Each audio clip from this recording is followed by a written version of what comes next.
말씀 신명기서 8장 1절부터 10절까지의 말씀으로 광야를 지나며 라는 제목으로 함께 은혜를 나누겠습니다. 서울 세브란스 병원이 있죠. 유명한 병원이죠. 그것을 저도 자주 갔었는데 저는 못 갔습니다. 근데 그 병원에 이런 기도문이 걸려 있다고 합니다. 기독교 재단이기 때문에 성품 많이 있고 기도문도 있어요. 근데 이건 제가 못 봤는데 그런 기도 제목이 있습니다. 제가 기도문이 있습니다. 한번 소개를 해드리겠습니다. 하나님, 때때로 병들게 하심을 감사합니다. 인간의 약함을 깨닫게 해주시기 때문입니다. 고독하고 외로운 것도 감사합니다. 그것은 하나님과 가까워지는 기회가 되기 때문입니다. 일이 계획대로 안 되도록 틀어주시는 것도 감사합니다. 그래서 저의 교만이 깨지기 때문입니다. 돈이 떨어지고 사고 싶은 것도 마음대로 못 사게 하시는 것도 감사합니다. 눈물 젖은 빵을 먹는 심정을 이해하게 되기 때문입니다. 자식들이 공부를 기대만큼 안 하고 아내가 미워지고 어머니와 형제들이 짐스러워질 때도 감사합니다. 그래서 그들이 저의 우상이 되지 않기 때문입니다. 때로는 허물을 느끼게 하고 몸이 늙고 아프게 하심도 감사합니다. 그로 인해 영혼을 사모하는 마음을 가지기 때문입니다. 불의와 부정이 득세하는 세상에 태어나는 것도 감사합니다. 하나님의 의를 사모하기 때문입니다. 제게 잘못하고 저를 비방하는 사람들이 있게 하심도 감사합니다. 그럴수록 더욱 겸손해지고 더욱 노력하기 때문입니다. 오늘 밤 잠 못 이루고 뒤척이게 하시는 것도 감사합니다. 그래서 병들고 고통받는 이웃들을 위해 기도할 수 있기 때문입니다. 하나님, 그럼에도 불구하고 제게 감사할 수 있는 마음을 주신 것을 더욱 감사합니다. 캐나다의 경영 컨설턴트이자 산악 탐험가 그리고 동기 전문가로 알려져 있는 스티브 도나휴라는 사람이 인생에 대해서 이런 말을 했습니다. 인생은 갈 길이 뚜렷하게 보이는 산이라기보다는 어디로 가야 할지 모르는 막막한 광야를 닮았다. 산은 정상이 보이죠. 그리고 길도 뚜렷합니다. 그러나 광야는 끝이 보이지 않습니다. 그리고 어디로 가야 할지 길도 보이지 않습니다. 그래서 광야가 더 힘들고 그래서 인생이 광야를 닮았다는 것입니다. 성경에 보면 인생에 대한 여러 가지 표현들이 있습니다. 특별히 오늘 본문에는 성경 우리 인생을 가리켜서 우리 인생의 여정을 가리켜서 광야의 여정으로 말씀하고 계십니다. 오늘 본문 안에는 하나님께서 이스라엘 백성들을 40년 동안 광야의 삶을 살도록 하셨는데 도대체 그 이유가 무엇이었는지, 왜 그렇게 힘들고 어려운 광야길을 허락하셨는지 그 이유에 대해서 기록하고 있습니다. 오늘 말씀을 통해서 내 인생의 광야를 허락하신 하나님의 뜻과 의도를 발견하고 광야 같은 우리 삶에서 승리하는 복되고 귀한 성도들이 다 되시기를 주님의 이름으로 축원합니다. 오늘 본문을 통해서 주님은 우리에게 광야에는 우리에게 주는 유익이 있다고 말씀하고 계십니다. 광야가 주는 유익이 있다라고 약속하십니다. 출애굽한 이스라엘 백성들은 곧바로 하나님이 약속하신 가나안에 들어가지 않았습니다. 들어가지 않은 게 아니라 사실은 들어가지 못했습니다. 그리고 무려 40년이라는 긴 시간을 광야에서 유리하고 방황해야만 했습니다. 왜 40년이라는 시간이 걸렸을까요? 길이 멀어서 그랬습니까? 아닙니다. 애굽에서 가나안까지는 빠르면 10일, 늦어도 한 달이면 갈 수 있는 길이라고 알려져 있습니다. 그러나 하나님은 이스라엘에게 그런 긴 여정을 걷게 했습니다. 그 이유가 무엇이었을까요? 그들에게 있어서 광야란 어떤 의미였고 도대체 광야가 그들에게 준 유익, 그리고 오늘날 광야가 우리에게 주시는 유익은 무엇일까요? 저는 오늘 세 가지를 말씀을 드리려고 하는데, 먼저는 광야는 육의 사람을 영의 사람으로 바꾸는 역할을 하기 때문에 유익합니다. 하나님이 이스라엘에게 광야의 삶을 허락하시는 것은 430년이라는 긴 시간 동안 애굽의 노예로 살았던 그들을 영적으로 치유하고 영의 옷을 입히기 위함이었습니다. 그들을 변화시키기 위함이었습니다. 성경을 보면 하나님으로부터 쓰임받았던 사람들은 한결같이 광야에서 하나님으로부터 변화된 사람들입니다. 광야에서 하나님을 만나 변화된 사람들이 하나님으로부터 쓰임받았습니다. 모세는 그의 나이 40세에 광야에 들어갑니다. 그리고 무려 40년 동안 광야에서 살면서 훈련받고 연단되었습니다. 그리고 그 광야에서 하나님을 만나서 사명을 받았고 이스라엘의 위대한 지도자가 되었습니다. 다윗도 하나님을 만나는 곳이 광야였습니다. 그 역시 오랜 시간 동안 광야에서 훈련받고 연단되어야만 했습니다. 그리고 하나님 앞에 내 마음에 합한 자라는 인정받는 믿음의 사람이 되었습니다. 신약의 바울 역시 광야에서 그리스도를 만나서 변화되었고 복음을 받고 사명으로 부름받은 것도 신약성경에 보면 아라바 광야였다고 말씀하고 있습니다. 심지어는 예수님조차도 광야에서 사역을 시작하시기 전에 40일 동안 금식하면서 사역을 준비하셨고 그 광야에서 마귀의 시험을 당하였고 그 시험을 이겨내셨습니다. 본문의 이스라엘도 광야 생활을 통해 오랜 노예 생활로 찌들었던 그들의 삶의 방식과 가치관을 벗어낼 수 있었습니다. 하나님께서 그들의 잘못된 생활 방식과 잘못된 가치관의 옷을 광야 생활을 통해서 벗겨주시는 것입니다. 하나님은 광야를 통해 그들을 시험하셨습니다. 그들의 마음이 어떠한지, 그들이 하나님의 명령을 지키는지 지키지 않는지 오늘 본문에 보니까 혹독하게 시험하셨습니다. 그런 힘들고 어려운 시험을 거치면서 이스라엘 백성들은 믿음을 배우게 되었고 순종을 배우게 되었습니다. 하나님으로 말미암은 삶을 사는 법을 배우게 된 것입니다. 하나님은 가혹하리만큼 그들을 연단하셨고 끝끝내 변하지 않았던 9세대는 다 광야에서 죽었고 영적으로 거듭나고 광야에서 태어난 신세대, 영의 옷을 입고 변화된 영적 세대만을 이끌고 가나안에 들어가셨던 것을 우리는 말씀을 통해서 발견합니다. 여러분, 우리에게도 그리고 그들에게도 광야는 가혹한 고통과 아픔이 있는 장소입니다. 시험과 연단의 시간입니다. 그러나 동시에 광야는 우리 육의 옷을 벗고 영의 옷을 입는 거듭남의 자리요, 성숙과 성장의 시간이라는 것을 기억하시기 바랍니다. 오늘 이 광야가 주는 유익을 우리 삶에 누리는 복된 성도들 되시기를 축원합니다. 두 번째로 광야는 그들을 낮추고 겸손하게 만들었습니다. 오늘 2절에 보니까 내 하나님 여호와께서 이 40년 동안에 내게 광야길을 걷게 하신 것을 기억하라. 이는 너를 낮추시며 라고 말씀합니다. 3절에도 역시 너를 낮추시고 너를 줄이게 하시며 라고 말씀합니다. 주님이 광야길을 허락하신 이유는 그들을 낮추시는 데 있었던 것입니다. 사람들이 하나님의 말씀을 순종하지 않고 거역하는 가장 큰 이유는 교만 때문입니다. 교만한 사람은 하나님의 말씀이라 할지라도 자신의 환경이나 상황과 맞지 않으면 따르지 않습니다.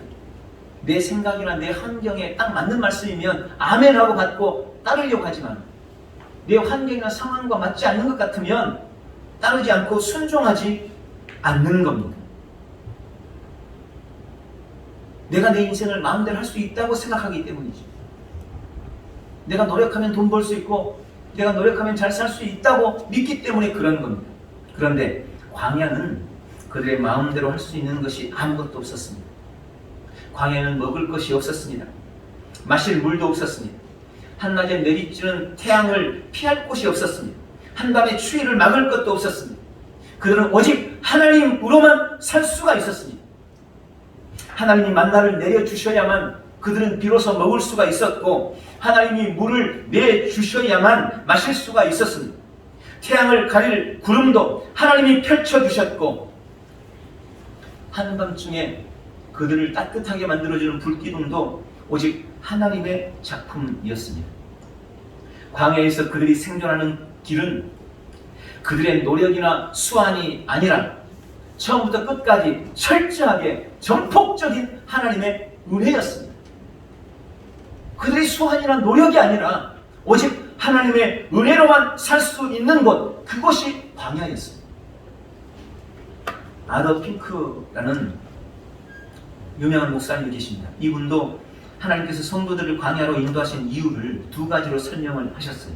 첫째는 광야의 시련을 통해서 우리가 얼마나 악하고 얼마나 무가치하고 얼마나 나약한 존재인가를 발견해서 겸손하게 만들기 위함이다. 내가 얼마나 악한지, 얼마나 무가치한지, 얼마나 나약한 존재인지를 광야에서 깨닫게 해서 주님 앞에서 겸손하게 하려고 광야로 인도하는 겁니다.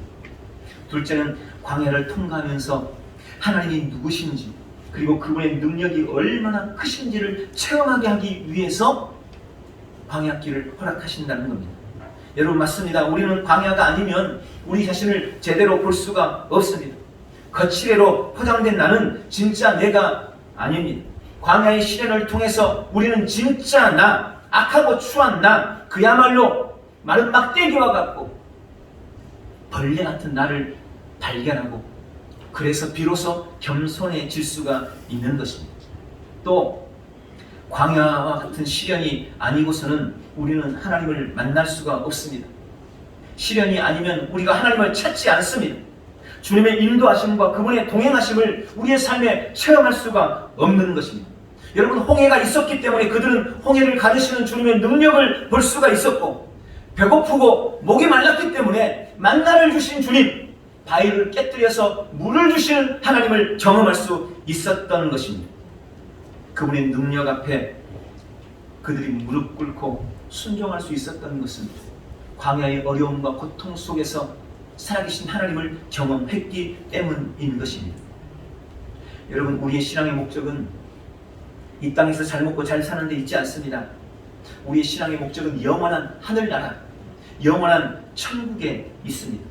당연히 우리는 이 땅을 사는 날 동안 그 천국 시민으로서의 자격을 갖추는데 힘써야 하고, 그러기 위해서는 반드시 연단의 과정을 거쳐야 하는 것입니다.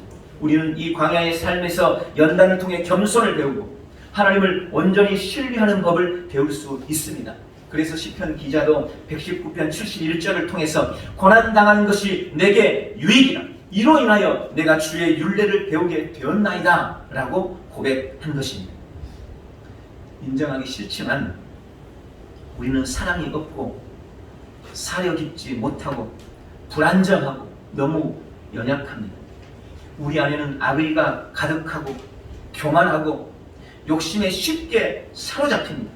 그러나 하나님이 허락하신 광야를 통해서 우리는 우리의 이런 악함과 우리의 이런 연약함과 우리의 이런 나약함을 인정하고 주님 앞에 겸손할 수 있습니다. 하나님을 전적으로 의지하는 법을 배우게 되는 것입니다. 오늘 이 은혜를 누리시기를 주님의 이름으로 축원합니다. 세 번째, 광야는 그들이 하나님의 말씀으로 사는 존재임을 알게 했습니다. 오늘 3절에 너도 알지 못하며 네 조상들도 알지 못하던 만나를 너에게 먹이신 것은 사람이 떡으로만 사는 것이 아니요 여호와의 입에서 나오는 모든 말씀으로 사는 줄을 네가 알게 하기 위함이다 라고 말씀합니다. 애굽에서 이스라엘은 노예의 삶을 살았습니다. 당연히 가난하고 빈궁했습니다. 하루하루 먹을 것을 염려하면서 양식을 위한 삶을 살았습니다. 육신의 떡이 그들의 삶의 중심을 차지하고 있었습니다. 하나님을 알고는 있었지만 하나님의 말씀이나 뜻보다는 당장 눈앞에 보이는 재물과 매일의 양식, 하루의 양식이 더 중요한 그런 삶을 살았습니다. 그래서 주님은 하나님의 백성은 재물이나 떡으로 사는 것이 아니고 하나님과 하나님의 말씀으로 사는 존재임을 알게 하기 위해서 그들을 광야로 이끌고 나가셨습니다. 여러분, 이 광야라는 말의 히브리어는 미드바르라는 말인데 이건 입, 마우스라는 말입니다. 이 미드바르라는 말은 하나님의 말씀이라는 의미의 나바르, 하나님의 말씀이라는 나바르라는 말에서 유래했다고 합니다. 즉 다바리에서 미드바르가 나오는 거예요. 즉 광야라는 것은 하나님이 말씀하시는 곳이라는 의미입니다. 광야는 하나님의 말씀을 듣는 곳입니다. 말씀으로 살아가는 곳이라는 말인 겁니다. 출애굽한 이스라엘은 광야에서 하나님의 말씀을 들음으로 생존할 수가 있었습니다. 하나님이 주신 양식으로 살았습니다. 하나님을 따르니 더 이상 떡 문제로 고민하지 않아도 되었습니다. 매일 아침 하나님이 주신 만나를 먹었습니다. 바위에서 터진 물을 마셨습니다. 더 이상 물질을 모으고 쌓는 탐욕의 삶을 살지 않아도 됐습니다. 그냥 하나님만 따라가면 됐어요. 그분의 말씀만 순종하면 됐습니다. 주님은 이 광야 40년을 통해서 그들의 가치관을 바꾸어 가셨습니다. 재물에 대한 욕망과 욕심을 광야의 고난과 하늘의 양식 만나를 통해서 그들의 삶의 자리에서 뽑아내신 겁니다. 신약성경 누가복음 15장에는 유명한 탕자의 비유가 나와 있습니다. 이 비유에서 둘째 아들 탕자는 삶의 최고의 가치를 돈에 두었습니다. 돈만 있으면 자기가 하고 싶은 건 마음대로 할 수도 있고 삶의 참된 만족을 누리리라고 생각했습니다. 여러분, 이것이 지금 현대를 살아가는 대부분의 사람들의 가치관 아닙니까? 보편적인 가치관이 그거잖아요. 지금 돈만 있으면 다 되는 시대. 그런 가치관을 가지고 지금 살아가고 있습니다. 여러분, 그래서 이 탕자는 아버지에게 자신에게 물려줄 유산을 미리 달라고 떼를 썼습니다. 그리고 마침내 아버지로부터 그에게 돈을 챙겨받아서 자신의 삶을 찾아 도시로 떠납니다. 인간의 본성대로 허랑방탕한 생활에 빠졌고 얼마 되지 않아서 그의 모든 재산을 다 날리고 맙니다. 흉년까지 들어서 그는 돼지 우리에서 돼지가 먹는 음식으로 배를 채워야 하는 비참한 지경이 되고 맙니다. 이런 실패와 고통과 절망을 맛보면서 그는 그제서야 아버지를 생각하게 되었고 아버지의 말씀과 보호가 필요하다는 것을 절감하게 되었던 겁니다. 그래서 다시 집으로 돌아오잖아요. 광야를 만났기 때문에. 아버지의 필요를 깨달았고 아버지의 말씀의 필요를 절감했고 아버지의 집을 그리워하고 다시 돌아올 수 있었던 것입니다. 여러분, 사람은 실패와 고난의 광야를 걸으면서 우리는 돈이나 물질로 사는 존재가 아니라 하나님의 말씀으로 사는 존재라, 이 사실을 발견하고 깨닫게 되는 것입니다. 성도는 하나님을 떠나서는 살 수 없는 존재입니다.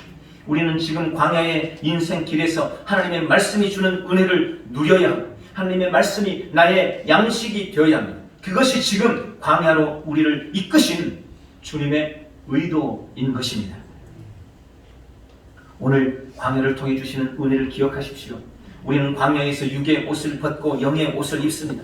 우리는 광야를 통해 낮아지고 겸손해집니다. 우리는 광야를 통해 우리가 하나님의 말씀으로 사는 존재라는 사실을 깨닫게 됩니다. 이것이 광야를 걷는 우리에게 유익이 된다는 것입니다. 오늘 이 약속, 이 유익을 우리의 범사에 누리는 복된 성도들 되시기를 축원합니다. 그러므로 두 번째, 우리는 하나님의 시험과 징계를 달게 받을 줄 알아야 합니다. 잠언서 3장 11절 12절 말씀입니다. 내 아들아, 여호와의 징계를 경히 여기지 말라. 그 꾸지람을 싫어하지 말라. 대저 여호와께서 그 사랑하시는 자를 징계하시기를 마치 아비가 그 기뻐하는 아들을 징계함 같이 하시느니라. 또 히브리서 12장 8절에도 말씀합니다. 어찌 아버지가 징계하지 않는 아들이 있으리요? 징계는 다 받는 것이거늘 너희에게 없으면 사생자여 친아들이 아니니라. 그리고 오늘 본문 5절에 너는 사람이 그 아들을 징계함 같이 네 하나님 여호와께서 너를 징계하시는 줄 마음에 생각하고 라고 말씀합니다. 여기 이 하나님의 징계는 단순한 징벌이 아닙니다. 징계라는 이 야사르라는 말은 하나님을 경외하고 그의 계명에 순종하도록 지도하는 모든 교육의 과정, 교육의 과정으로서의 교훈과 책망을 말씀합니다. 광야에서 시험과 징계가 비록 아프고 괴로울 수 있다 할지라도, 그러나 그 시험과 징계는 하나님께서 아버지의 심정으로 자녀된 우리를 훈육하시는 사랑의 매라는 것을 기억해야 합니다. 여러분, 시험이 없다면, 징계가 없다면 광야가 아닌 거죠. 아프니까, 힘드니까 광야인 겁니다. 오늘 광야가 주시는 유익을 기억하고 광야에서 겪는 갖가지 시험과 징계를 피하지 말고 달게 받으리라 결단하는 복된 성도들이 되시기를 주님의 이름으로 축원합니다. 마지막으로 광야를 지나는 여러분, 소망의 가나안을 바라보십시오. 오늘 본문 7절부터 10절까지 말씀에는 하나님이 이스라엘에게 약속하신 가나안에 대해서 설명하고 있습니다. 특히 7절에는 그렇게 말씀합니다. 네 하나님 여호와께서 너를 아름다운 땅에 이르게 하시나니 라고 약속합니다. 이스라엘은 애초에 젖과 꿀이 흐르는 가나안에 대한 약속을 받고 광야로 나왔습니다. 주님은 처음부터 그들이 들어가야 할 최종 목적지가 어디인지, 그들이 어디를 향해서 가는지 분명하게 말씀하셨습니다. 그들은 젖과 꿀이 흐르는 가나안을 향해 가고 있었습니다. 그럼 지금 우리가 꿈꾸며 달려가는 곳은 어디입니까? 지금 우리의 종착지, 우리의 최종 목적지는 어디입니까? 우리는 무엇을 소망하며 신앙하고 무엇을 소망하며 믿고 있습니까? 베드로후서 1장 9절은 이렇게 말씀합니다. 믿음의 결국 곧 영혼의 구원을 받으니라. 이스라엘이 가나안을 소망하며 나아갔듯이 지금 우리의 목적지는 영혼의 구원, 영원한 천국입니다. 저는 오늘 이 본문의 말씀을 통해서 우리가 영원한 천국을 소망하며 나아갈 때 반드시 기억해야 할 두 가지를 묵상했습니다. 그 첫 번째는 오늘 6절에 나와 있는 말씀처럼 그의 말씀을 따라 그의 길로 행하는 것입니다. 광야에서 이스라엘의 가장 큰 실패는 하나님의 말씀, 하나님의 명령을 잊었다는 것입니다. 주님은 모세를 통해 주신 말씀을 그들이 반드시 기억하고 잊지 말라고 수없이 말씀하셨습니다. 그래서 무슨 일이 있을 때마다 이것을 노래로 만들어서 외우고 너희 후대들에게도 전하라고 말씀하십니다. 노래로 만들어서 기억하고 너희 후대도 이 말씀을 꼭 전해라. 그런데 그들은 결정적인 순간마다 그 하나님의 말씀을 잊어버리고 외면했습니다. 사람은 누구나 극한의 어려움을 겪으면 자신도 모르던 본성이 나온다고요. 그래서 하나님의 말씀보다는 자기 생각과 소견에 맞는 대로 행하게 되어 있습니다. 성도 역시 예외가 아닙니다. 그래서 훈련이 필요한 겁니다. 뼛속까지 갈긴되면 그때는 그 말씀이 기억나는 거예요. 그래서 지속적으로 말씀을 들어야 하고 그 말씀을 암송하고 매일 묵상하고 또 붙들고 기도해야 하는 겁니다. 그래야 말씀을 잊어버리지 않아요. 위기의 때, 위험의 때 그 말씀이 내 속에서부터 역사를 하는 겁니다. 그런데 위기를 만났음에도, 문제가 생겼음에도 새카맣게 말씀을 잊어버리고 그저 나의 방법과 나의 생각과 나의 지혜만 가지고 방법을 모색하고 있다면 실패하는 인생이 될 수밖에 없는 것입니다. 오늘 나는 어떤 상황 속에서도 하나님의 말씀을 지켜 행하리라, 주님이 가신 그 길을 따르리라 결단하는 복된 성도들 다 되시기를 축원합니다. 두 번째로 우리는 뒤를 돌아보지 말아야 합니다. 하나님은 이스라엘에게 가나안을 약속하시면서 그들이 바로 그 가나안에 대한 소망을 가지고 광야의 고단함을 잊어내리라고 기대했어요. 가나안은 젖과 꿀이 흐르는 곳 아닙니까? 너무나 아름다운 곳 아닙니까? 꿈에도 그리는 곳 아닙니까? 그 가나안을 약속하고 그 가나안을 보았기에 이제 그들이 광야길을 걸으면서 그 가나안을 소망 삼고 하루하루를 이겨내리라고 생각했습니다. 그러나 그들의 여정에 보면 그들은 하나님이 약속하신 가나안에 대한 소망을 잊어버리고 지난 날을 그리워하면서 도리어 죄악과 저주의 예굽을 더 사모했습니다. 하나님이 주시는 만나를 먹으면서도 애굽에서 노예였을 때 그들이 먹었던 것을 그리워하고 있는 모습을 우리는 성경을 통해서 자주 발견합니다. 그리고 그것이 바로 징계의 이유가 되었고, 그런 모습들 때문에 하나님은 그들을 시험하지 않을 수 없었던 거예요. 그들이 나를 믿고 있는지, 내 계명을 지키는지 안 지키는지, 그래서 시험할 수밖에 없는 거예요. 창세기 19장에 소돔과 고모라가 멸망할 때 롯의 가족 이야기가 기록되고 있습니다. 우리가 잘 알는 말씀입니다. 하나님은 멸망의 자리에서 롯과 그 가족들을 건져내면서 이 19장 17절에 보니까 절대로 뒤를 돌아보지 말라고 당부하셨습니다. 뒤를 돌아보지 말라. 그러나 롯의 처는 죽음을 피해서 도망하는 그 절박한 순간에도 뒤에 두고 온 것이 아쉬웠습니다. 그것이 아까웠습니다. 소돔 땅에서 누리던 것들이 생각났습니다. 화려한 보석과 돈과 멋진 옷이 그의 마음을 흔들었습니다. 그래서 결국 쫓겨가는 중에 뒤를 돌아보다가 소금 기둥이 되어 죽고 맙니다. 여러분, 소망이란 앞을 보고 달려가는 것입니다. 결코 뒤를 돌아보아서는 안 됩니다. 오늘날 예수님을 믿고 신앙 안에 들어와 있으면서도 여전히 내가 불신앙의 자리에서 누렸던 것들에 대해서 마음을 빼앗기고 앞으로 나아가지 못하는 성도들이 얼마나 많은지 모릅니다. 우리가 믿음의 길을 가는 것은 더 좋은 것, 아니 가장 좋은 것을 얻기 위한 것입니다.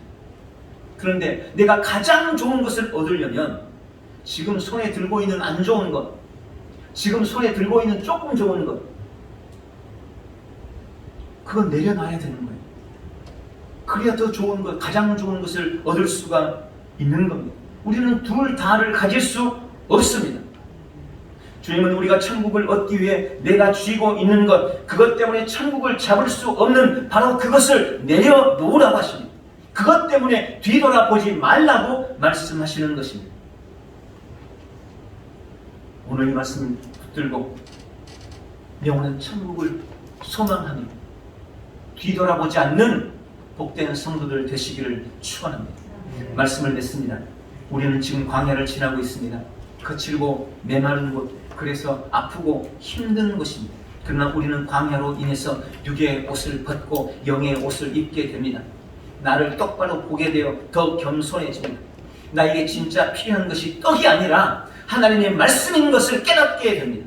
그러므로 광야가 주는 시험과 징계를 피하지 말고 영원한 천국을 바라보면서 그분의 말씀을 따라 뒤돌아보지 말고 믿음으로 나아가는, 믿음의 힘들을 힘써 싸우는 복되고 귀한 성도들 다 되시기를 예수님의 이름으로 축원합니다.